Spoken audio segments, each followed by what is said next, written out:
Welcome back, my snuggles. It's been a minute. I just wanted to have a conversation with you guys. Let's get back started into this flow. You'll be able to see the behind the scenes of the making of this video in another video that I upload. But this particular series is going to be about my burnout journey. If you are curious about where I've been or what I've been doing, you can watch that other video. But we're going to just get started on how I became a burnout prevention coach and where I am in my journey now. So let's start with the breaking point in my burnout prevention story. It's hard to pinpoint one. If you have encountered burnout multiple times, and you know that there are plenty of moments where you're asking yourself, like, this can't be it. This is not my life. And it took a couple times of that for me to realize it wasn't the environment, it wasn't the circumstance, it was the pattern. And that's kind of how my burnout story starts, really. Well, with me actively acknowledging it. So I found myself in Nigeria. I was working a job that I hated, working hours that weren't feasible for me to maintain, and in a new marriage.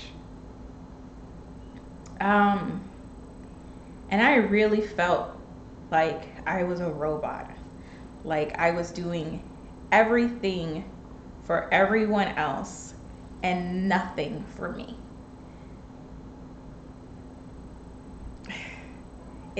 It's really hard, right? You love and you care for people, and you want to do for people, and you want to be a great employee, a great wife, a great sister, great daughter. But at some point in time, you are questioning, like, when am I great to myself, right? And this is not necessarily that the people around me put these pressures on me and I was just surrounded by all these terrible things. It was more like I was holding myself to a standard that was not obtainable. So I found myself in Nigeria, in a beautiful country, not enjoying it, not happy, but constantly busy, constantly having things to do. And I started to really sink into a depression, but I was too stubborn to acknowledge it. It was more like everything sucks around me, everything is terrible, I can't do, but I have no choice. So I'm going to keep pushing myself, and I'm going to keep pushing myself, and I'm going to keep pushing myself. And now I'm like super short fuse. Now I have no patience for anything. And at some point in time, I had to sit down with myself and be like, this is not the person I want to be. This is not the person I need to be.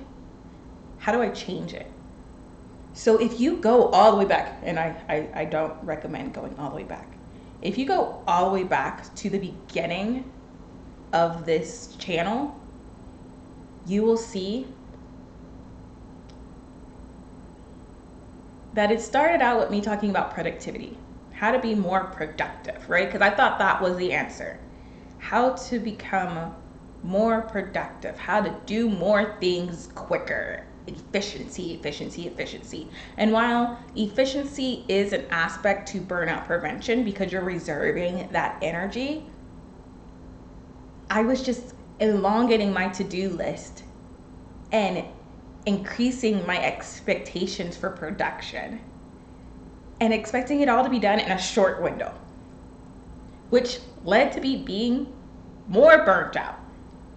And I was learning this as I was creating a channel about productivity. And that's when the pivot really happened, right? That's when the pivot happened, and I started reading and understanding about burnout and realizing that I had been through it. And that my biggest burnout moment was not just then, but actually a few years before when I was in college. So I have always been very active, very involved. I was the president of an organization, actually president of 2 organizations. I was working part-time at a job. I was mentoring, doing volunteer work, and, in school. So there was not a day that I didn't have something going on. Actually, I split up my days of the week by the things that I had to do. So Mondays were dedicated to this organization, and Tuesdays were dedicated towards this organization, and then Wednesdays were dedicated to school, and blah, blah, blah, blah, blah. All while still going to class, still doing work, things of that sort. If I was to give a brief overview of my day, I would wake up at 8 a.m. to get ready for my 9 a.m. class. And I didn't come home on some nights until 2 a.m. So just thinking about that schedule, it's not sustainable. Right? Now, if we're going to be honest, I had pockets of time in between there, right? Where I would have maybe an hour or 30 minutes of downtime. But for the most part, I was on the go. So much that I had a rolling bag that I just kind of took everywhere. Everybody always made fun of how big my bag was, and that it was almost like a Mary Poppins bag. It's like, you need a pair of scissors, I got you. You need some duct tape, it's in here somewhere, because I had to be on the go all the time. I didn't have time to go back to my apartment or back to my dorm. And so this continued on until the point where I started having some really bad pain in my shoulders. And I actually still kind of experience this pain, but nowhere near to that degree. It was mostly at night. It was a pain in my shoulder, and just my doctor told me that it was muscle spasms, but I didn't have insurance, so I wasn't really going to a regular doctor. It was more of I went to a hospital. They touched me for 2 seconds. They were like, oh, you're having muscle spasms. Take this medication. That did not help. And so then I was a zombie. But guess who was still showing up to the meetings and going to work and doing all these things? And in the midst of having that happen, also sprained my ankle and was still doing it. I suffered from those muscle spasms for about 6 months and never slowed down. I was just a shorter fuse. I was an angrier person. I was tired because I wasn't sleeping because of the pain. And then when that all cleared up and that was all better, do you think I learned my lesson? No, because I had not attributed that pain and that physical decline with everything I was doing. It was a separate situation, a happenstance. So I kept going on, and then I would suffer from the pain every now and then. And then because I was out of the fear for the intensity of the pain that I experienced before, I would maybe sit down for 2 or 3 days, and then I'd get back up, and then the pain would come back months later. And so I was in this endless cycle where I just thought this was my life. And it wasn't. It was my body telling me we are doing too much. Not to mention, my relationships were in the trash because I was a short fuse. And it was all because I was doing so much and couldn't maintain it. And if we talk about the quality of work I was putting out, I wish I could say that the quality of work I was putting out was terrible. I wish it was that simple, because I think I would have learned this lesson a lot quicker, but it wasn't. The quality of work that I was putting out was still high level. It was still up to par in everybody else's eyes. So I was getting rewarded for treating myself like trash. And I wore it like a badge of honor. And to this day, I think I still somewhat wear it as a badge of honor. And I'm working through that.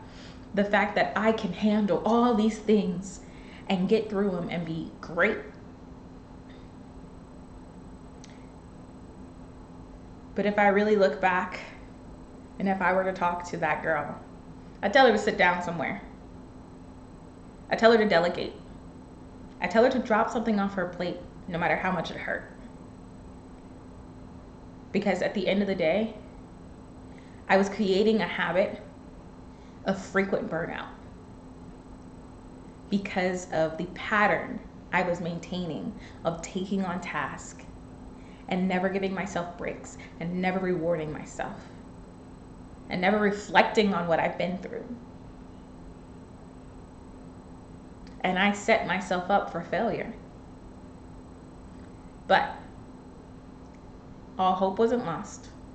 Once I realized that that's what I was doing, I was able to take the steps to correct it. And that thus began my burnout prevention journey. So I had started those behaviors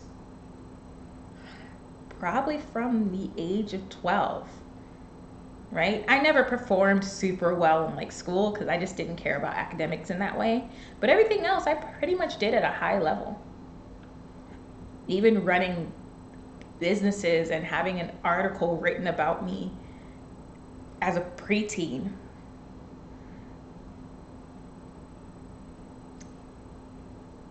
And yet, I never accomplished everything I wanted to accomplish. One, because I was doing way too much.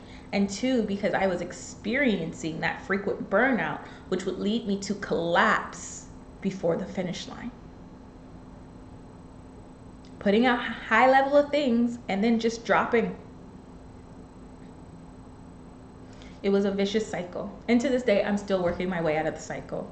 But at least I have the tools to acknowledge when I am doing them. Some of you guys may not have experienced it to that extreme, but you can identify with being high achieving and having those expectations of you from somewhat peers, but mostly from yourself, but perceiving it to be from everyone else, right? I expected myself to plan and organize an entire parade on my own at the age of 20.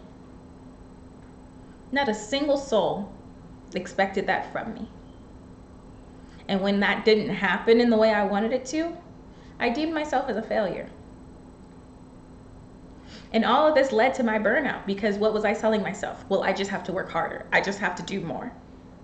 Because there was an aspect of myself that was not accepting realistic expectations. And that's just a little bit about how my burnout journey began, or how I began to recognize my burnout journey. In the next episode, I'm going to talk about some of the signs that I ignored, like the physical pain. I'll see you guys there.